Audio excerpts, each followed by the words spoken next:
जय Hind students. Radiation law में एक और बहुत इंपॉर्टेंट लॉ है, वो है Kirchhoff's law. Kirchhoff's law basically दो फिनोमेना को डिफाइन करता है। एक तो है एब्जॉर्प्शन और एक है इमिशन।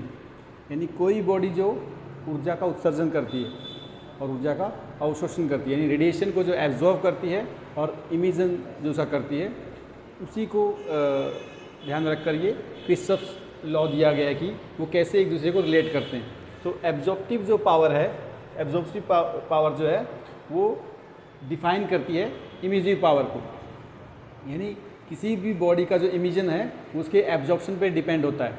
ठीक है, लाइक यू कैन से emissive power of a body depends on it's absorptive power. और इसको अदर वर्ड्स में कहते हो गुड एब्जॉर्बर्स आर गुड इमिटर्स। जो मटेरियल सही ज़्यादा एब्जॉर्ब करते हैं वही ज़्यादा इमिशन भी करते हैं। इसमें ब्लैक बॉडी का एग्जांपल ले सकते हैं कि ब्लैक बॉडी मैक्सिमम एब्जॉर्ब करती है, इसलिए वो उसका इमिशन भी मैक्सिमम होता है। ठीक है, इसका जो फॉर्मूला है वो है E lambda directly proportional to the A lambda. E lambda का इसमें इमिसिव पावर और ए लैम्डा इसमें एब्जॉर्प्टिव पावर। यानी कि ये दोनों एक दूसरे के डायरेक्टली प्रोपोर्शनल है। इसको हम सिंपली कहें तो the absorptive power is directly proportional to the emissive power और emissive power is directly proportional to the absorptive power. और इसको अदर लैंग्वेज में कहें तो the for a given wavelength emissive power, the ratio of emissive power and the absorptive power is a constant. यानी कि जितना absorption होगा उतना ही इमिशन भी होगा किसी बॉडी के द्वारा। You can say emission is directly proportional to the absorption.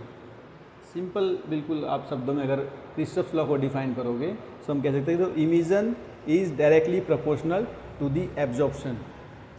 यानी जितना एब्जॉर्प्शन होगा उतना ही इमिशन भी होगा, वो एक दूसरे के डायरेक्टली प्रोपोर्शनल है।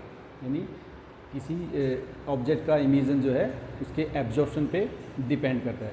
यही है हमारा Kirchhoff's law, law of radiation में। ये आपका लास्ट लॉ है। It is about the emissive power and the absorptive power. I hope आपको समझ में आ गया हो। फिर भी कोई डाउट होगा क्वेश्चन कमेंट बॉक्स में पूछ सकते हो। Thank you.